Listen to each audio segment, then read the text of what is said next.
Before we get started, we have a few special promos to feature. Be sure to check out the show notes in this episode to explore what you find in the following features.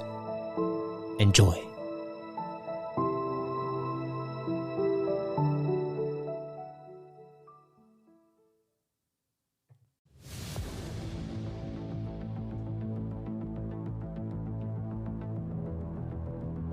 Greetings, fellow travelers.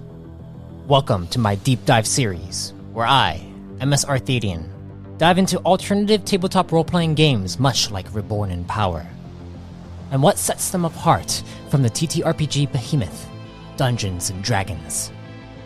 This series is an exploration into systems and settings that make up epic stories to be told. So sit back, relax, and let's dive in.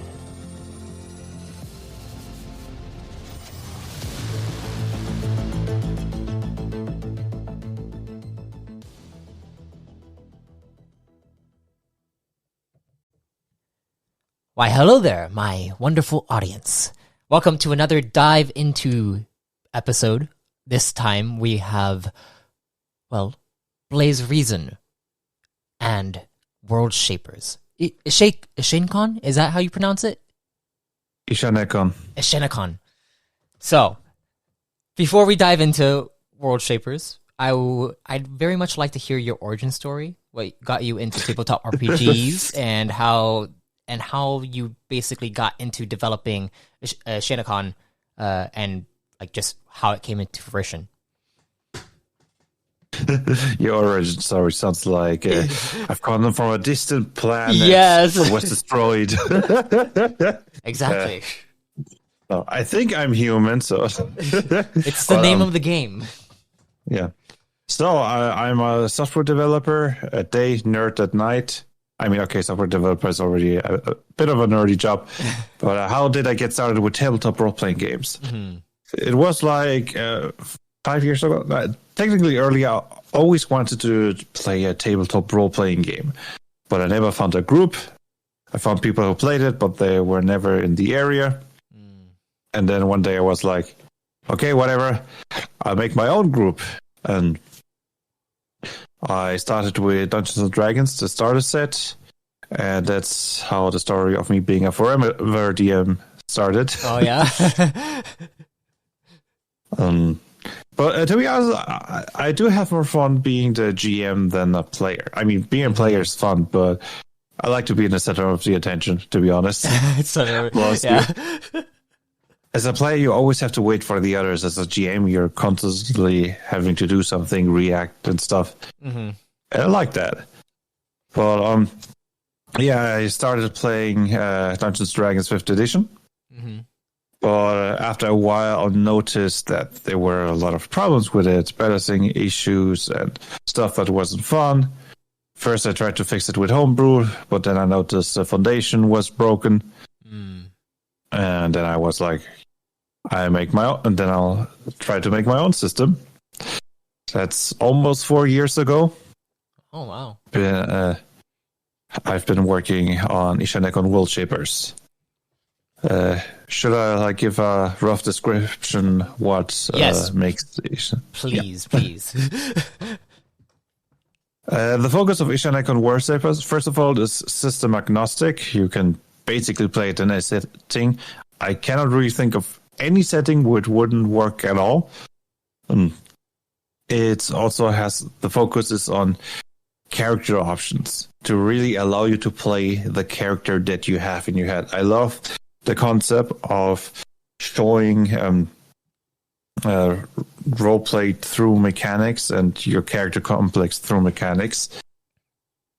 And I try to implement it. The system has an insane amount of options. We have 10 archetypes with 11 sub-archetypes each, so 110 sub-archetypes, over 800 abilities, over 400 talents, which helps you to further customize. Kind of like feats, but you actually get a lot of those, not just like one or two.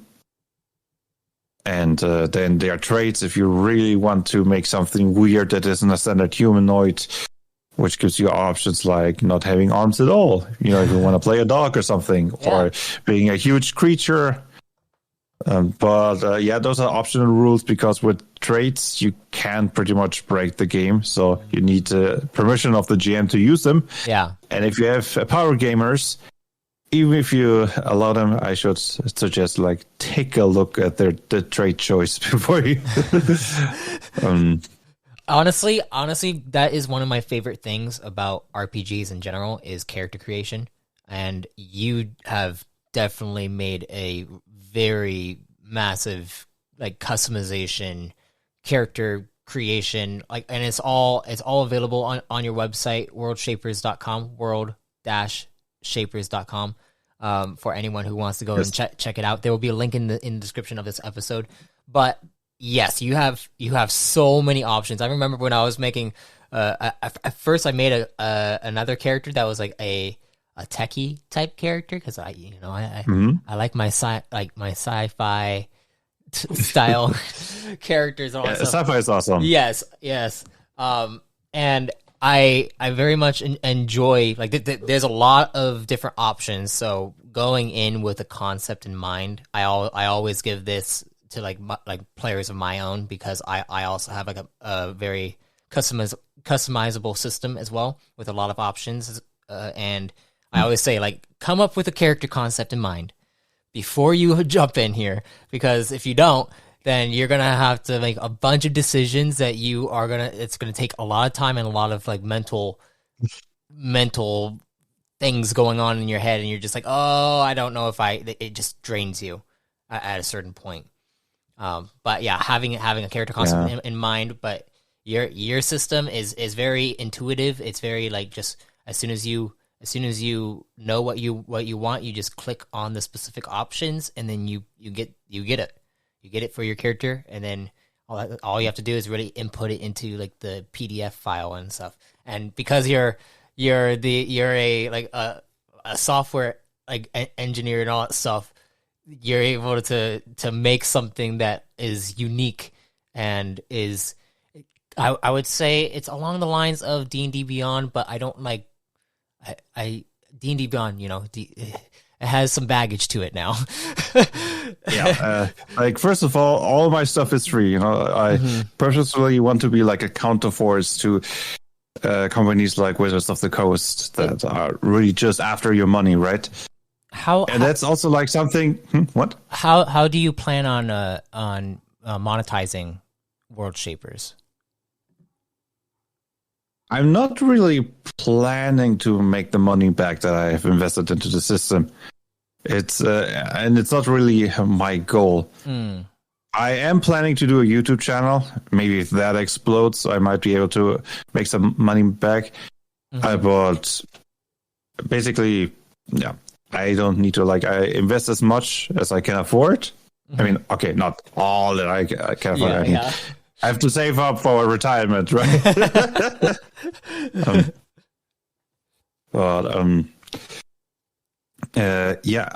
I originally was planning to do a Kickstarter so that I could switch to halftime for a while to speed up the development. But then I saw how on Twitter other Kickstarters with far more followers didn't not get the amount of money that I would need to switch to halftime, and I was like, whatever, it's going to take longer, but then I also not charging money. And you work on World Shapers alone? You don't have anyone else working with you on it? Mostly alone. Okay. I did get some help along the way. People with ideas, ideas and feedback. Play tests and all that stuff. But the mostly website, it's you. Yes. You can see other people that help me in the on the main page. If you scroll down, there's things there. I have a colleague, for example. The website is running on a private server he has, and he's actually paying the domain cost. Oh wow! For example, I had other developer colleagues that helped a little bit with the website development. But I would say at least 90% of the work comes from me. Well, I mean, the art, of course, I have an artist friend that I pay to do the art. Well, we are all kind of in the same kind of boat. I would say is like I have had a lot of help along the way with my own system, and like there were times. So I've been working on it for 9 years now. I think almost 10. Oh, impressive. The thing is that I've gone through many different iterations of systems to get to where I'm at. So like there's like I could pull out like my old character sheets, and they were completely different. The name was different. All the system mechanics were different. And you know, it wasn't as robust as it is now. But like I've kind of stayed more so in like my own like creative endeavor, trying to be like, oh, I want to create my own game, and then people will give their ideas. But sometimes, yes, you want those teams to be able to help out with bringing forward the actual game itself, and that's like the hard part for us who are more like indie, like by ourselves, like solo creators, because we have to do all the different work, like marketing and advertising and doing and making all the campaigns and figuring out what the next step is for bringing the game to players and all that stuff, and then letting players take hold of the game so that they can actually run it themselves and all that stuff. And that's an insane amount of work, even when you're actually working on the game itself. And then you want like an actual team to work with you. But then sometimes if you're working with a team, you start to butt heads about what ideas you want to put into the game and all that stuff. And eventually the vision kind of gets soured by like just too many ideas kind of going through. And it's like you have to find that healthy medium, I think. Yeah, definitely. Like, I think the most annoying part for me is the marketing. Yes. I wish I wouldn't need to have to do the marketing. Well, gotta find those social media managers, you know. Well, those are expensive, you know. I know. I wish I had. You know, I wish I could afford that, but I mean, like, I'm not a millionaire, right?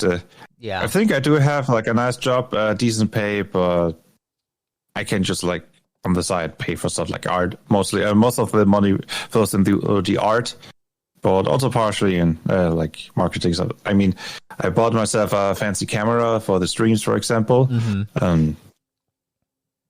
And my sister has professional voice acting training, and I've hired her to do some stuff for the YouTube channel that I'm planning. It's probably going up next week. I was planning to do it this week, but the one shot that we recorded that was 3 hours of footage. Oh yeah, editing takes a long time. I know. That's why I when I record any of my stuff, I'm not gonna edit it. Like, yes, I understand that there's periods of there's moments inside the game session where like people may like not realize, like the players might not realize some of the rules, so then we have to go through all that stuff. But that's also a part of the game. So I don't edit it because I want the full experience. I want everyone to see like, okay, this is how the game works, operates, how people like may have questions that then I can answer in it so that people can understand what is going on, you know? And so the times that I have tried to edit it just takes so much time, and I'm like, I don't want to do it anymore. I'll eventually, if it gets bigger, I'll hire someone to edit it. Yeah, I totally get that, especially with leaving in the rules questions.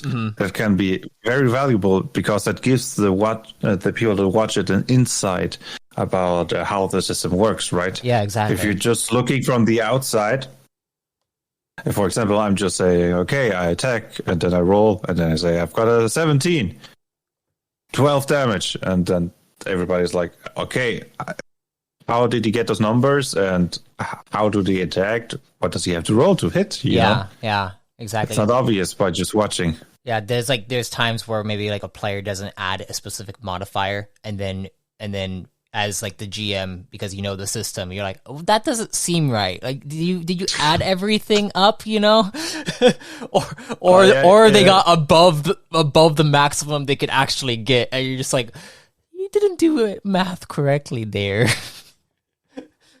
Yeah, I got one of my private campaigns. I've got a player who has a bit of difficulty to really get into the system. Mm-hmm. And once he rolled, I've got a 19 on the skill check. Level 4. That's not possible with level 4. It turns out to use the D20 instead of the D10. Oh, yep. I actually had a player inside my game. Shout out to Oscar. If he's listening, but so my system's a D12 system, but he used a D20. Mm-hmm. He rolled a 12 on the D20, thinking he crit, and then I looked at him. I'm like, are you gonna change your roll? He's like, what? I crit. And I'm like, it's a D20, and he's like, oh. But anyways, we're going off on a little tangent here. But right. Let's get back to the topic at hand. So I've been doing this. Like, I've done, I think now 4 of these. Actually, no, 3 of these. You're my 4th. So I actually want to go through the character customization process with you, if we can. All right. Because I want to kind of get into this with my audience and see if we can make something really cool. Let's go into, where is it? Custom character. Introduction. Yes. It would be under...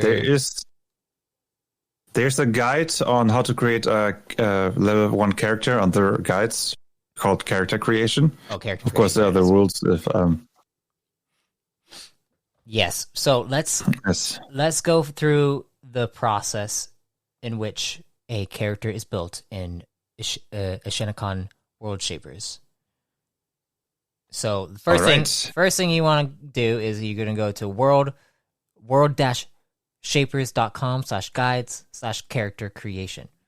So first thing up is we got you said that we should choose our. But what's the first thing we should choose when it comes to character? Usually you choose your first pick your archetype, which is kind of like your class.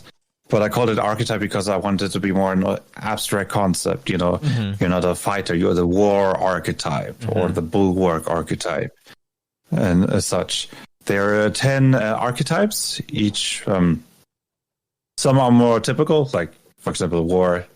You get the image of the classical fighter with the weapons, or cunning, which you get images of the rogue. But then there are more unconventionals like demolition, which is about just hitting as much as possible. Doesn't have to be damage. There's also the infuser sub-archetype for healing, for example. I think the weirdest one is the reality archetype, which has all the reality warpers, the fourth wall breakers, and just all the weird sub-archetypes. But yeah, it's probably good to start with the image of your character first. Okay, I started in with the mechanical, but first think about what kind of character do you want to play? What kind of character should we make right now? Let's see. Let's go for a. Well, what's a good starting character? You think? A good starting character that would feature your system the best way. How about like a cowboy with a revolver that's specialized in just quickly shooting? Gunslinger type. Yeah, character. Yeah, gunslinger type of character, exactly. Should we go like a space cowboy? Like a little bit of a sci-fi twist to it? Yeah, sure. Okay, let's do it. All right. I mean, if you think cowboy, you don't think like frontline warrior, right? So I wouldn't go with war or bulwark. I think cunning would fit. And I'm thinking of the swashbuckler. The swashbuckler sub-archetype is specialized in getting extra attacks. The more you attack, the more charges you get, and you can spend charges for extra attacks. Those extra attacks don't skip your charges, otherwise you could have an infinite loop of attacks. That would be broken. All right, so first thing we're gonna choose is we're gonna go with the archetype, and cunning you said was the one that would probably be best for this. So exactly. Out of the archetype of cunning, we have 11 different sub archetypes. We have agent, ambusher, yes, expert, rogue, scout, shadow, sniper, specialist, spell knife, swashbuckler, and wanderer. So, this is basically like this archetype is specifically kind of like your roguish, sneaky boy trying to infiltrate into the enemy's ranks, or doing some speedy, I don't know, like hiding in plain sight, going up and stabbing people in the back, or shooting them from afar, sniping, like the agility based class or something like that. That's kind of like the archetype in general. Yeah. But you can obviously build it how you want. Yeah, basically the idea is the unfair fighter, or the one who tries to find victory outside of direct combat. You can actually make a strength-based cunning archetype if you want to, like the brute bandit type character. Mm-hmm. So let's see.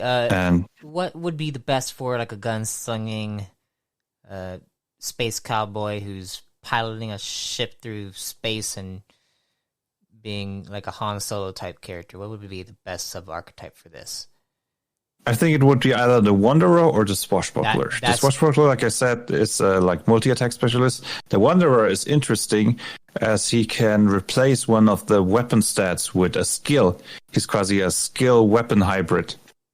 Okay, so then I would say Wanderer would probably be the best one for that then. Yeah. The funny thing is that the image for the Wanderer is actually an alien cowboy. Yes. And then so go ahead. The concept of the Wanderer is, of course, extremely flexible. I think it's very fun to roleplay. You have to pick one skill, and the idea is, okay, how does that skill help you with attacking? There is one person that suggested psychology, and basically every time you attack, you do a "yo mama" joke, and this immortalizes the enemy, and so you get a better hit. But it could be something more simple, like raw force, where it's just you hit him very hard. Yeah, you have a lot of skills in the game. How many skills is that total? I think 34 or 33. Okay. Mm. So we also have to choose our primary stat, and I'm assuming dexterity would probably be our primary stat, being like more. Yes, if you go for a cowboy, that makes sense. Yeah. Like the revolver has a primary stat of dexterity. Mm-hmm. Secondary stat, with the cunning archetype, you have the choice between intelligence, charisma, and instinct. I think instinct. The Han Solo type character is yet the charismatic rogue, right? So I would suggest charisma, but instinct would also work. Yeah, I feel like instinct kind of go with like more of like a pilot type, because you have to like do like instinctual like decisions when you're piloting behind like a spacecraft or something like that. Actually, yes. The vehicle handling rules and also the vehicle handling skills rely on instinct. Okay. So yeah, if you want to make a pilot, you're right. Then instinct makes more sense. Yeah, because I'm not very charismatic myself, so I don't know. Everyone likes to drop the charisma stat. Yeah. All right, and then we can also choose the evasion stat, which would probably be dexterity, right? I would assume if we're going. For the cunning archetype, we've got the same choices. No. Dexterity cannot be evasion stat. Like basically, how evasion works, you got your dexterity plus the stat bonus of your evasion stat. Oh, okay. So basically, the evasion stat is the secondary way how you dodge stuff. So usually you only get either strength, intelligence, charisma, or instinct. Strength is powerful and that helps you like moving away. Instinct is reacting to it. Intelligence is like analyzing the situation and getting out of dodge. And charisma is like you're so graceful that you get out of the way. I mean, you can also reflavor the stuff. Let's go with instinct for the evasion stat because that makes the most sense for what we're trying to build here. Yes, usually your evasion stat can be also a primary or secondary stat, so it makes sense to pick one that you already have as a primary or secondary stat. So now we have stat points, we have skill points. Stat points is for your stats, which is strength, dexterity, constitution, intelligence, charisma, instinct, and will. And then you also have skill points, which goes towards all the 34 skills that are connected to the stats, and that is what you would roll for like a specific skill check. If you as do you have a specific term for your game masters, or is it just game masters? Just game. I was thinking about narrator, but I think another system also used narrator. And I mean, GM is like the universal term for it. Yes, I use lore master. That is my term for it because I like the idea of like the lore master being the storyteller, the one that kind of weaves the lore behind all the stuff, and then inside my game, the players are called chosen, and it's basically like you are the chosen of the lore master. The lore master chooses all of you for this narrative thread structure that's going to be told throughout an entire campaign or something like that. But yeah, but lore master's a cool name for a GM. Yeah. For your GM, your GM is you. Basically, you're gonna have your players like just do specific checks, just like any other game. These skills they're all tied to these stats. So, what should we do first? Should we do skills or should we do stats first? It usually makes more sense to choose your path and other features. Oh, path and other features first. Okay. That can affect how many stats you have. Okay. Well then, but technically, yes, you can go straight to stats. All right. Well then, but yeah, we already had stats. Instead of jumping around, let's continue with stats. I mean, I'd be fine with going the best route, whatever you think is best. Yeah, let's continue with stats. All right. So yeah, of course, it makes sense to set basically how it works. Like the standard version is you got 27 stat points. You get 1 stat point per level. And the maximum is your 12 plus your tier. Your tier, as every 3 levels, you gain an additional tier, starting with 1 at level 0, and then 3 you get 2, and so on. So our maximum is 13. It makes sense to dump everything into dexterity and instincts. Those are our primary, most important stats. And other than that, I think charisma, if you want to go like the roguish smuggler type, makes sense to have it high. I would say at least 12. So this is what I'm missing from my system is the ability to have like drop downs and just click, and then all the stuff is calculated for you. You don't have to worry about it. So I just changed the dexterity to a 13. I have 22 stat points left. Gonna turn instinct to a. Should I do? Yeah, I'll do 13. 16 left, and then let's change this. Constitution determines your health, right? Your vitality. Yes, exactly. Basically, maybe go through it like strength that determines how much you can carry. Dexterity, evasion, as I just said, constitution, vitality, and temporary vitality. Intelligence gives you extra skill points. Charisma determines your narrative momentum, which you can use to reroll dice and for cinematic actions, which is basically the rule of cool implemented into the rule set. Instincts gives you extra initiative, and will gives you willpower, which you use to for abilities, kind of like mana, but doesn't have to be mana. All right, so then I'm going to give Charisma a 12. I'm going to give Intellect a 12. I'm going to give Will an 8. And Constitution a 9. All right, look at that. We got a 10 Strength. We got a 13 Dexterity, a 9 Constitution, 12 Intelligence. Charisma is a 12. Instinct is a 13. And Will is an 8. So yes, I think that's a good build.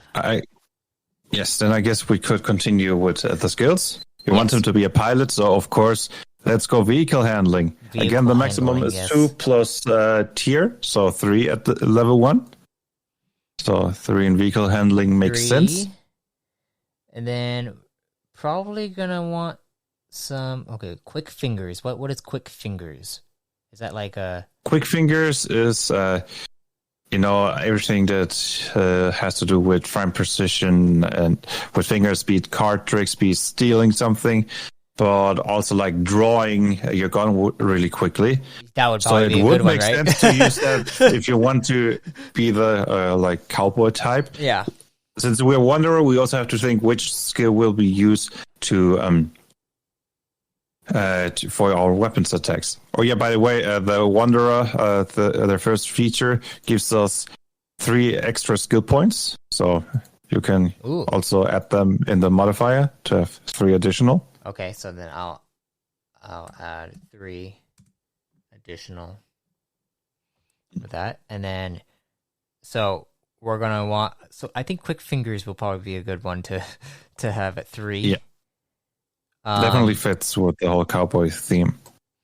Let's see, what other things? Survival would probably be a good one because you're going out in space. You need to know how to survive out in the middle of space. I'm gonna put that at a 2.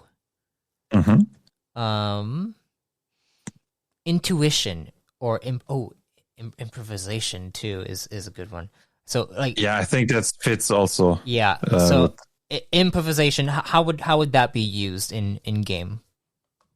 Improvisation, first of all, it increases your initiative. Okay. There are 5 skills that increase your initiative. Quick fingers, for example, also increases your initiative. Oh, wow. But improvisation is also one of the crafting skills. If you don't skill into it, it's one of the weaker ones since you cannot upgrade items. It's more like just quickly cobbling something together. Yeah. But improvisation is also acting quickly without a plan, or it doesn't really. To be honest, you don't really roll it that often. But since it's a crafting skill and it gives you a bonus to initiative, it's still useful. I usually when there's a skill or like something like that where you don't roll it very often, I feel like that is usually a specific skill that the players have to choose to roll rather than the GM specifying, like telling them to roll it itself.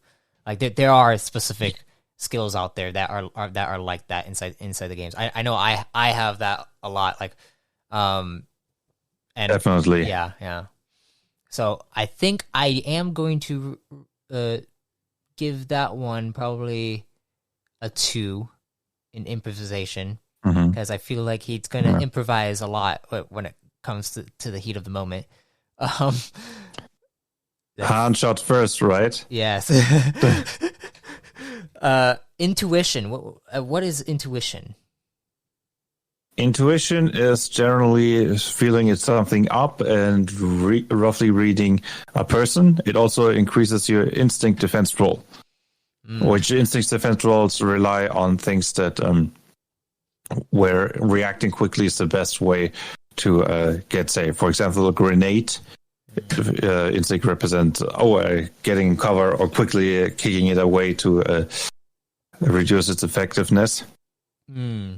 Or blinding effects also often use instinct defense roll, because if you're quickly enough of just closing your eyes, you're not affected by blinding effects and such. But in game, it's mostly used to like, is that person lying to me? You can also use psychology for that, but intuition is more popular than psychology, I guess.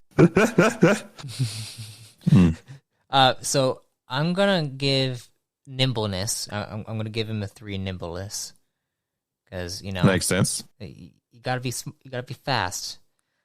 Computers would probably be a good one too, I think. Yes, makes sense. Giving a little bit of hacking capabilities. Yeah. Let's see what else is maybe. Let's give. How many points do I have? I have 10 more points. Luck, maybe. Luck would be a good one. Yeah. Yes. Let's do luck. Add a 2, and then also, luck is added also to the narrative momentum. So if you which can be used to reroll dice.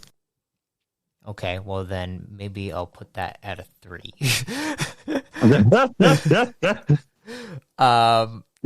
Let's see what else is there. We got, so I have currently a 2 in computers, a 2 in improvisation, a 3 in luck, a 3 in nimbleness, a 3 in quick fingers, and a 2 in stealth, a 2 in survival, and a 3 in vehicle handling. I also think that having meta is like your what is that? Is that like you have meta knowledge or something? Yes, to which degree your character is knows that they are fictional. And also the ability to get knowledge that you should not have access to. It is the fourth wall breaking skill, but it can also be used for like oracle-like abilities. Okay. Now I'm thinking whether or not I want this character to be a fourth wall breaker. I think perception is a good one to get, so I'm gonna put a 3 in perception, because Yeah, makes sense. See, he has a -1 in perseverance, and perseverance I feel like is an important one, right? Would you say? Perseverance is especially valuable since it's added to your will defense roll. And will defense rolls are valuable because they give you extra defense against psychic damage, and together with constitution defense roll, they're designed to be the most common type of defense roll. All right. So I'm debating. So I have 2 points left. I'm debating between perseverance, persuasion. I would go with persuasion. Presence. If you really want the charming rogue, Yeah. Is there? What's the difference between persuasion and presence? Persuasion is how likable you are and how well you can convince people. Presence is how much authority you put out. It's good for inspiring people to intimidate enemies, and just like giving a command and seeing if the person believes, yes, this person, it's legit that they are giving me orders and stuff. So let's see. Does this should we? I think persuasion will probably be. Oh, you know what? I'm gonna give it 1 point in persuasion and 1 point in presence, just cause. So that is all our skill points. What should we do next? Yes. Next is we should probably choose our path. All right. Since we want to be the cowboy type, which mainly fights with their weapon, with the revolver, probably it makes sense to pick path of attack. Paths generally determine which core mechanic your character revolves around. Path of attack gives you extra attacks or stronger attacks depending on what you choose when you level up. And yes, it's like the default for any weapon-focused character. There are other options. Path of Maneuver, if you want to be more like an ability user. Maneuver abilities can often be used with weapons, and Path of Maneuver makes sure that your maneuver abilities get strong enough so that they can keep up with the extra attacks that you would get from Path of Attack. And other than that, maybe Path of Flash Attacks, which allows you for only 1 action point instead of the normal 2 action points to attack, but only as half the power. But that's more good for like a hybrid build, like using 2 action points to use an ability and then a quick shot with the revolver. But I think we are more focused on the weapon. So either Path of Attack is easier for beginners, definitely. Yeah. Yeah. Well, I mean, I've already played 1 session, so maybe I'm more than a beginner. I mean, Path of Maneuver is not that complicated. But I think I'm going to go Path of Maneuver because my last character had Path of Attack, so I want to see what's different. Yeah. But with that, we also got the one. Oh yeah, so we still got to choose the skill for wonderful resourcefulness. Yeah, which we said would be quick fingers, which fits with the whole quick draw and also quick fingers image of the cowboy. All right, so we have Path Maneuver and quick fingers is our Wanderer's resourcefulness. I mean, I'm just going to read off the descriptions of these. So Wanderer's resourcefulness says you gain 3 skill points, which we did. And then you get to choose 1 skill. You can replace the secondary or primary stat of any attack you make with your skill level in the chosen skill and use it like a stat bonus. So basically, it's just saying you can use that as your primary attack, like the quick fingers. Yes, exactly. So most weapons have not all weapons have a secondary, primary and secondary stat. And this allows you to, use that skill to attack, which I think is very flavorful. And later on, you get extra, at level 3, you get an additional feature where you can, with 1 action point, make a skill check. And depending on the stat for your skill check, you get additional bonus. For dexterity, for example, you gain a bonus to your evasion if you succeed on this skill check. And it's allows you to build in your chosen stat into combat, making him like a skill weapon user hybrid. So also Path of Maneuver. This one's a bit longer of a description. It says you gain the following bonuses once you reach tier 2. If you use a maneuver ability on a weapon attack, you gain from the attack action. Its damage increases by a number of D10 equal to the tier of the ability. So, tier of the each ability will have its own tier.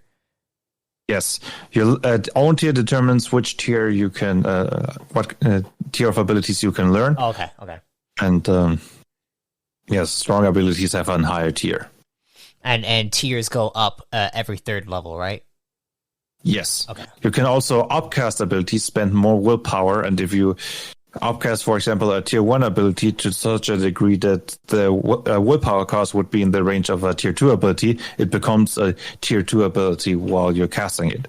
So you can still use lower tier abilities and get the 2d10 damage on it if you fully upcast it. Let it scale with you, kind of thing. Yes. Yeah, and then also you get to choose one of your maneuver abilities that you use on weapons attacks that is not of the category healing and tier 1. You can now use this ability without using willpower, as if it were upcasted to 2 willpower, less than your willpower upcast. So what kind of explain that a bit more? Yeah, that's why Path of Maneuver is a little bit more complicated. Yeah, the numbers had to be so complicated because I was tinkering so long on the Path of Maneuver to make the numbers add up with Path of Attack. Oh, okay. It was like a multiple days project until I got the numbers just right. Yeah. Why it's that weird. So basically just the second part is to give you maneuver ability that you can use if you run out of willpower, so that you can still reliably attack. And so you can use it upcast to. You have an upcast limit, so that you cannot spend all your willpower on one ability and just maneuver the whole battlefield. Which the limit increases with your tier. So tier 1 it's 4, and for each additional tier you get 2 extra. Okay. So in this case, if you reach tier 2, you would be able to upcast it to 4 because 6 is your limit. And but the damage is halved. So but it doesn't cost any willpower if you use it this way. Okay. So it's weaker than your full potential, but it doesn't cost you anything, and you have a reliable attack option. Okay. Interesting. I like that. So what is next after the path and our features? I think... one thing I forgot about the skills. You can spend skill points if you want to learn additional languages. I don't think you want to for this character. Your default-wise, you can start with 2 languages. But I think that should be enough for our space cowboy, right? Yes. Yeah. Mm-hmm. Always just grab a translator or somewhere. Next would be a lesser talent, which allows you to further customize your character. Okay, so I'm going to click on add or remove lesser talent. Yes. Let's see, we're going to go with ranged weapon user, because there's like filters that you can actually choose from, which is really cool. So I'm going to click ranged weapon user. Damage, should I do damage abilities? What should I do? Probably the best choice. There is, for every way you can wield a weapon, a lesser talent. You know, you have two-handed attacker, one-hand precision, and multi-wielder. Since we are just using one gun, it probably makes sense to take the one-handed precisions, which gives us +2 to attack rolls. So one-handed weapons are not don't deal as much damage as just two-handed weapons, but with this feature, they are far more precise. So that would be my suggestion, but of course you can take a look. So we get one lesser talent, right? Yes. Okay. Dang. My other character had like you 3. Can get an additional. What? My other character had 3 because I was a vindicator. Yeah, right. Yeah. The war archetype gets to, instead of a feature, they start with 2 extra lesser talents, which is the idea behind this, that you can get those weapon specialization on all your armor proficiencies and whatever you want, you know. So there's also quick draw as well. Oh yeah, right. That makes You're right. We should probably take quick draw because the revolver. Yeah. Quick draw. The revolver is a weapon with the reload property, which means we need 3 action points to attack with it instead of 2. But with the quick draw, we can ignore the reload property of a ranged weapon. And yes, that makes more sense. It has a higher. I think has a high priority to remove that penalty of 1 extra action point than to get the +2 to hit. Then that maybe would be a good choice for level 3 when you will get our next lesser talent. All right, well, we have quick draw now. And what is next after the lesser talents? The abilities. All characters start with 2 abilities at level 0, and depending on your archetype, you learn a different amount of abilities. Cunning is a hybrid type archetype, so you get 1 each level. Since we're level 1, we start with 3. All right. So we get 3 ability categories. Which category should I do? I think probably a few maneuver abilities would be nice. Maneuver would probably be good because I have the path of maneuver, you know? Yeah. Exactly. Ranged weapon user. Yes, I am a ranged weapon user. Let's do it. Let's see what that brings up. So I have cunning, maneuver, and ranged weapon user. Armor piercer. Yes. Armor piercer looks. Yes, it's an excellent counter against high armor targets. Ooh, disarming attack. Quick drawing. Yeah, that was also what I was thinking. Quick drawing and just disarm someone with a shot. Oh, that would be a pretty good one. Yes, I also immediately thought about that. I think that would be a great fit for our space cowboy. Let's go with disarming attack is going to be one of them. Let's see. So we have two more, right? Yes. Okay, so we have a lot of other things. Yeah, a ton of options. Ooh, so I kind of want to add counter because counter worked so well for me last time. Yes, sure, why not? Honestly, because I think that like if like let's say like he got shot, but like he was able to dodge all the way and then just quick draw and fire off a shot. It's his counter to attack right as a miss. So let's do that. And then let's see. You have any idea of a good one? You could maybe go for something defensive. The system is rather swingy, and if you have 0 defensive options, you're going to feel that it's very swingy. One thing I'm thinking about maybe combat roll, which allows you to roll out of the way of area of effect abilities. Combat roll? Maybe parry if you want him to be dodging actively. I mean, it's called parry, but you can reflavor it as dodging better. But of course, you could go full damage dealer and think, I'm going to have a tank in the group and he'll be taking all the attacks. Or you're saying, okay, I'm ranged. I'm going to be at the back, so it's going to be fine. Okay, well then I think I'm going to do combat roll because I think that's like, barrel rolling out of the way of different things. It's just going to be barrel rolling everywhere.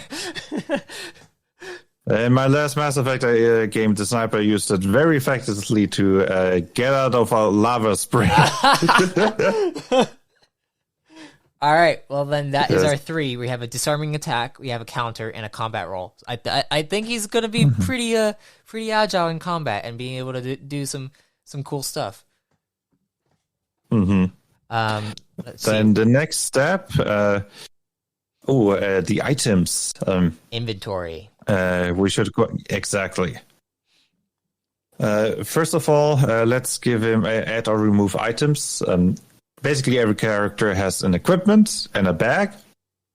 So equipment is kind of like your spell focus. As a weapon user, you probably don't. Okay, you still need it because you can only use ranged weapon attacks if you have equipment, because equipment also represents your ammunition.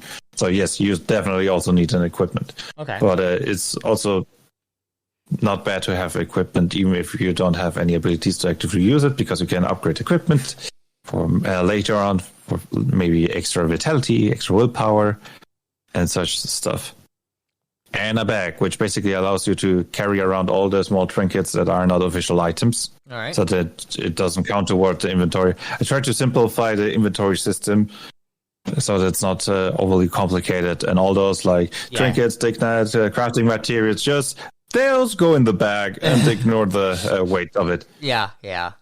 Sometimes there's just too many things to track, and like that tracking things is more for like if like you really like require it in the world, like post-apocalyptic style settings, because like you want to be able to track stuff inside a post-apocalyptic setting because the resources are limited there, so you want the players to feel like they're running out of the supplies that they have.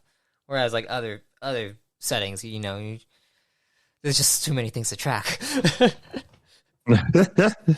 Okay, so yes, in my systems, you basically track like armor, clothes, equipment, bags, and consumables, which are like ability items. Yeah. And also rations. Rations are a good thing to track. Yeah. All right, so we have okay. You got the equipment. Yes, we have the equipment. We have the bag. What else do we get? I know. As a like your actual archetype might actually tell you like all other things that you might get. Correct? You, as a cunning archetype, you're proficient in light armor, so you can choose between close and light armor. I mean, you can also take something heavier, but first you would get -4 to your evasion cap, and second, I don't think that fits to the flavor that we're thinking about. Yeah, so we're going to do light armor. Mm-hmm. Light armor has an evasion cap of 15 and gets a +1 to armor. Highly mobile, but at least you have a little bit of defense if you get hit. And we're also gonna get a revolver, right? That's of course. That's the plan. Now, yes. What's the difference between a revolver and a heavy revolver?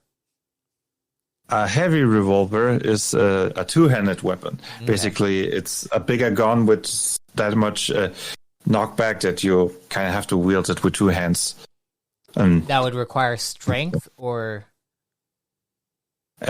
no. The heavy revolver is primary stat dexterity, okay. Secondary stat instinct. The normal revolver is a one-handed weapon with an dexterity of primary stat dexterity, secondary stat charisma. So because it's the stylish weapon, that's why I use charisma. So maybe we should go heavy revolver, because I did do my secondary stat as instinct. Remember, you can replace one skill, one stat with your skill anyway. So that's true. So it doesn't matter. Yeah, that's one of the great things about the Wanderer, that you are way more flexible in your weapon choice. Basically, you invest in strength, dexterity, and your skill, and you can basically wield any weapon you're proficient with effectively with your stats. Okay, almost. There's some weapons that don't have dexterity or strength in them, but those are unearthly and mind weapons. Kind of more of an exotic choice with psychic damage or mystic damage types. All right, so I chose the revolver. Maybe eventually I'll get like some dual wield action going on and dual wield some revolvers. Like, if you want, you can take two and replace the lesser talent with multi-wielder. Multi-wielder allows you to make a second attack with any additional weapon that you're wielding. But the second attack gets only half damage, and you get -2 to both attacks. If you really want to just like fire, pow, pow, pow, pow. I think we'll wait on that for when this character ends up leveling up throughout the system. All right. Eventually, we'll get to there. We'll get to that point. We gotta get some progression. All right. So, what next? Is that it? Yes, we got the equipment, and we got the ability. That's it, actually. We got the features? Yes! Awesome. Yes, I think it's a cool character. I really like the Wanderer. It's one of my favorite cunning sub-archetypes, just because of the flavor variety that you can get. I really... I think together with the Swashbuckler, I think one of my favorite builds that I want to try out is kind of similar to yours, but it's multi-wielding revolvers with the Swashbuckler and Revolver Hero greater talent. Each weapon has a greater talent that to give it extra flair. Okay, some weapons share a greater talent. Revolver Hero, for example, is shared by Pistol and the Revolver. But it basically allows you a free attack on your first turn, symbolizing that you like quick draw, getting a shot before everybody else can react. And in combination with the Swashbuckler and Multi-Wielder, with level 3, you can get... and the Assault ability, which gets you another attack. You can just I think get 6 attack in the first round. Not all of them deal full damage. Some of them deal half damage, but still, it's kind of fun to just first round, just shoot everybody down. Yeah. I know, there's times where I'm making specific skills, feats and stuff like that, and I'm just thinking how can I make this really cool, but not break the game to where the the GM is just like, God damn it, why did I let them have that? Because, but like, you know, there's like a balancing act that you have to do, and being a like, that been a difficult thing for you as you've been creating the system? I've occasionally, while playtesting, found abilities and features that were overpowered or underpowered. One of the famous things were Snake Spirit, among other things, increases your crit chance. Originally, it was like 3 lower.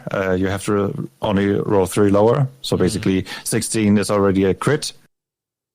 And then one of my players tried it out, and he melted away the enemies like they were butter. And okay, let's reduce it to lowering by 1, so 90. Yeah, you have to make those like split set. You basically have to improvise in those moments where you're just like, crap, I just messed up on a system thing and probably need to edit the whole thing. Because I'll do that too, where I'm like, or like someone will say something like, "Can I do this?" And then I realize, crap, I don't have that written into the system. Sure, you could do that. Let's do this, and then I'll have to go back and change something about it later on. But yeah, that's why. Sorry. Yeah, go ahead.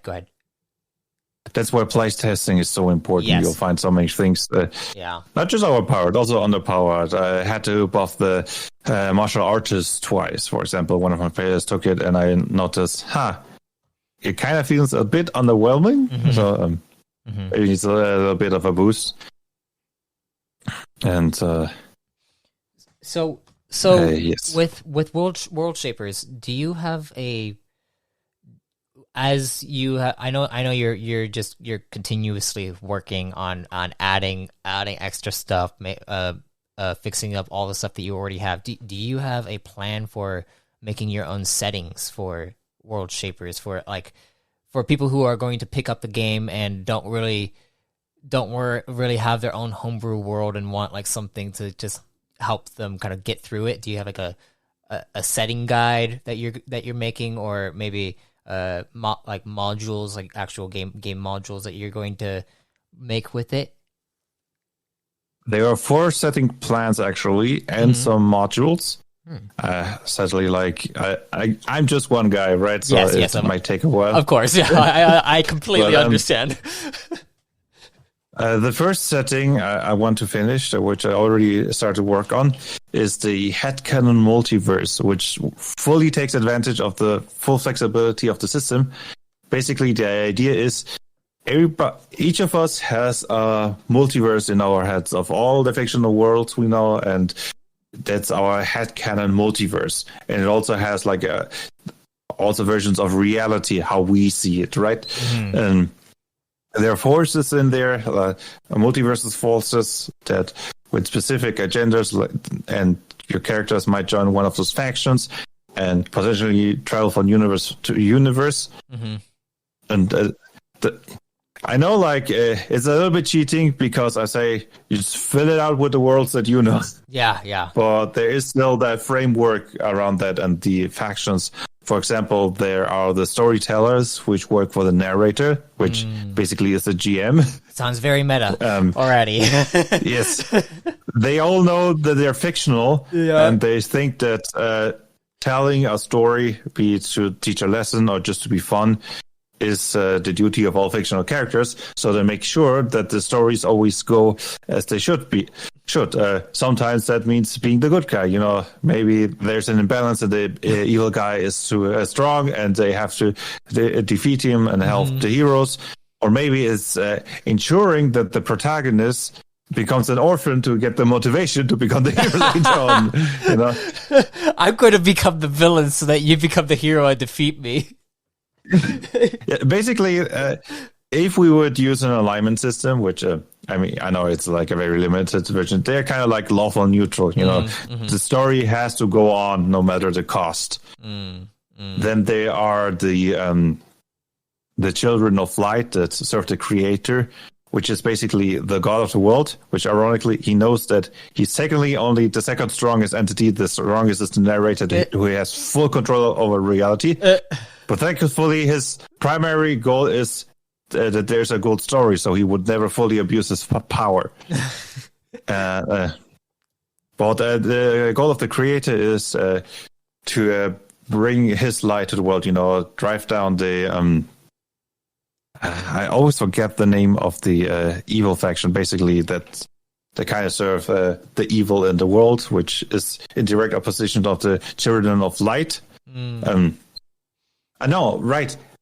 They are not called the children; they are called the light of creation, and the evil faction is called the children of darkness. Oh, which okay. So yeah, the light of creation, they're basically lawful good. They're serving the creator, kind of faith-based and imbued with supernatural powers by the creators, and try to spread good as far as they can. Children of darkness is like the evil stuff, right? There's no like moral complexity, unlike the three other factions. Like they're just straight up evil. And I think a fun faction is the final one, the fiction freedom fighters. They also found out they're fictional, and they're not happy about it. And their goal we is want to, freedom from the fictional universe. Yeah, basically break the power of the narrator, free all the characters so they're not the puppets of stories to entertain real beings. And they're kind of chaotic good, like we want freedom, we want an utopia for everybody, and we don't care about the rules. And yes, you have the four factions. Each of them has a reason to be in conflict with another. Of course, there are like the clear rivalries between like Light of Creation, Children of Darkness, and the storytellers and the fiction freedom fighters. But like, for example, the freedom fiction fighters and the Light of Creation are also in conflict because they see the creator just as another tyrant. They say, yeah, they bring good, but we are not going to serve anybody. We're for freedom. So there's also the conflict potential, and each other factions. For example, also Light of Creation and the storytellers. The storytellers strive for balance between evil and good because no side can totally win. Otherwise, there are no more stories. And that, of course, annoys the children of darkness and the Light of Creation because they want to be the final winners of the conflict. So there's also a conflict potential. And the idea is also you can make those organizations as big or small as you like. Maybe it's just to play characters and it's more small scale, or maybe they're really huge organizations. And if you go for the huge organization path, I already have NPCs planned. Yes. Nice. Very nice. Should I also like quickly go over the three other settings, or do you think I already talked enough about the first one? You can go over the three other settings. Yeah, the other one is kind of an urban fantasy. They are Orders of the Cross is the name of the setting. There are 7 Christian. It's basically our modern world, but an alternative vision where there are 7 secret Christian orders and 9 satanic organizations, and it's like secret world war against each other, but the real world doesn't know about it. And you have supernatural elements, and those secret organizations also have better technology than the rest of the world. So do you have a bit of sci-fi? It sounds that sounds kind of like how like it reminds me of Assassin's Creed. And how like they have like the secret like Abstergo Industries and then you have the assassins, but like they're not like they're kind of fighting each other. But this one it sounds a little bit more deeper with like the whole like because Christianity and then like and different denominations going after like the satanic cults. That sounds like I originally designed that world with the idea. How would you design a Christian shooter that doesn't suck? That a non-Christian would like to play. Yeah. And that's when I invented that world. You have like the Templars, which are mostly operating in Europe, which have a militaristic culture. You have the Sword of Flame, that are more like Middle and South Africa, which actually guards the Garden of Eden. Oh, wow. And the And yeah, like basically every continent has their major. I mean, not necessarily continent. There's also like one for North Africa and the Middle East. Mhm. The satanic organizations are less like continent-wise. They're, for example, the Illuminati, which are all about subtle manipulation of the masses and collecting political and monetary power. There were the Warbringers, which are basically mercenaries that are interested in instigating as much war as possible to make as much money as possible. Then there are the how were they called? Basically, like evil cultist magicians that just want to practice occult magic, which may occasionally need a human sacrifice.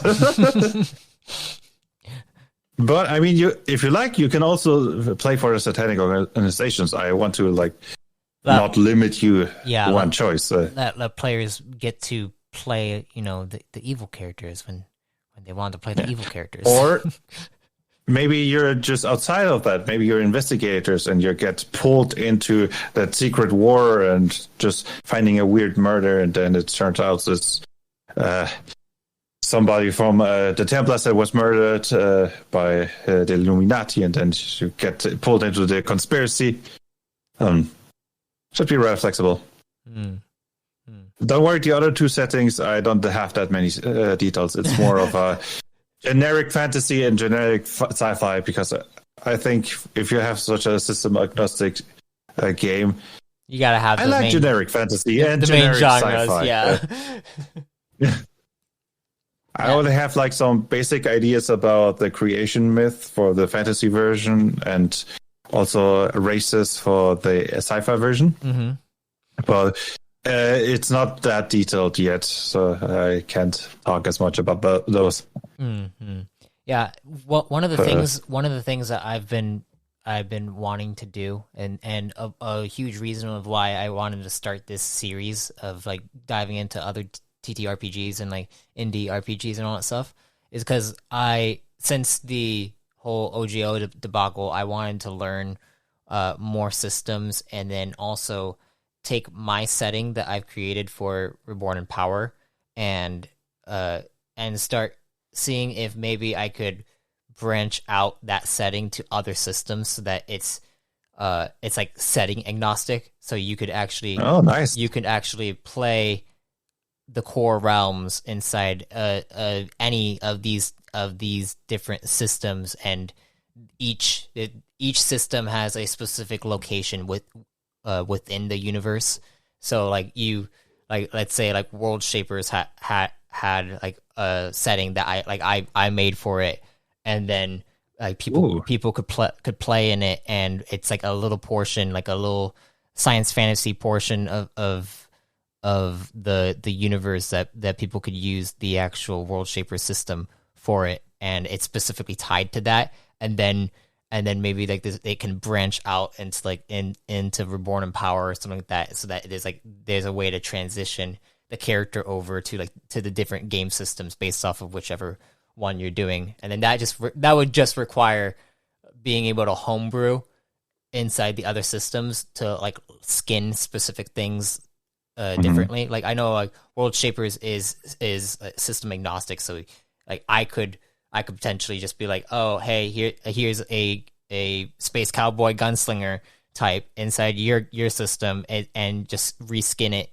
for Reborn in Power, how it would be reskinned and all that stuff, and you could do that. Or if it's something that's hyper specific, so inside my universe there's these beings called Rune Forgers. They're kind of like my Jedi of the universe. Okay. And they basically they are the protectors of energy that flows throughout the entire core realms, the entire universe, and they are able to manifest these energy stones known as runes. They each have a specific rune, an actual scripted rune on the energy stones, and they hold these basically energy within it, different types of energies. There's 8 types of energies, and then they all kind of break down. It's a huge magic system that I won't get into super deep into, but basically one of my goals is to eventually branch out the core realms to other systems and be able to like make different like modules for those systems so that people can play inside those games, but still also experience the world building that I've created as well. That's like one of my goals, my main goals. But for you, what is your goal moving forward with World Shapers? I want to expand it. Basically, kind of like having a live game service, just without ripping people off. Yeah. Of course, everything is going to be free. Like I planned, like there is not going to be like a pay for expansion or anything. There's a lot of things that still need work. It could use a lot more creatures. Currently, I think there are like 26 or 27 creatures, and to really be easy for GMs to get in. We need more creatures. Yeah. Also, it helps players that want to play like a summon or transformation type character that they have more finished creatures to choose from. Of course, the settings that I already mentioned. Of course, more talents, more abilities, more upgrades, maybe more sub-archetypes. I thought I was done when I said there are 100. You know, that is a nice number. I'm done. And then somebody in my Discord group was, how about this kind of character idea? That wouldn't be awesome. And I was like, okay, technically you can already build it with a combination of talents, but I mean, the guy did design a lot of starter characters for me. And the thing is, if you ask for one sub-archetype, you're asking for 10 because of my rule that every archetype has the same number of sub-archetypes. Yeah. But yes, I like that it forces my creativity. I had a lot of great ideas that I would not have if I didn't have that rule enforced. Yeah. So, yes. Basically just keep it evolving. Also rebalance stuff that needs rebalancing. Yeah, I don't see any end anytime soon. any end. No end in sight. But hey, it's a fun process being able to create these kinds of games and seeing how players get to use them in their own ways and how they might see it differently, and allowing you to kind of expand upon it the more you play. And that's the beauty of these games, honestly. Definitely, like if it wasn't fun, neither of us would have lasted this long. Yeah. But anyways, I think that is actually a really good place to end. If you can let my audience know where people can find you. Yes, I got a Twitter account, Ishanekon World Shapers, where I also post things. I've got a Discord group. I usually post there preview content, for example. Also a good way if you want to find an Ishanekon World Shapers game. There's, of course, the main website where all the rules are for free, and the tools like a character sheet, encounter calculators, and so on. Probably there will be a YouTube channel up next week. All right. I'm not going to promise anything. I'm still in the editing process of the last video, but probably just look for Ishanekon World Shapers, and Google should spit out all relevant links. Yes, and I'll be adding the links to the description of this episode too. So you can find you can find it all down in the description if you're listening. But yes, thank you, Blaze, for joining me in this, and I'm honestly excited about this character that we made here. So if you do have any open slots in the future, I would be very much down to play. Maybe I'll organize another one shot. Maybe a little sci-fi version this time. I do have a Mass Effect one shot lying around. Maybe I can. My universe is heavily inspired by Mass Effect. So I love Mass Effect. It's an awesome sci-fi universe. Yes. So definitely. We will definitely get that all situated. And thank you for coming on this episode, this series, And thank you all for listening to this deep dive into World Shapers. Thank you for having me here. It was a great time. It was fun talking with you. And of course, I love talking about my sister. With that, everyone. Who doesn't love to talk about... Yeah. Goodbye.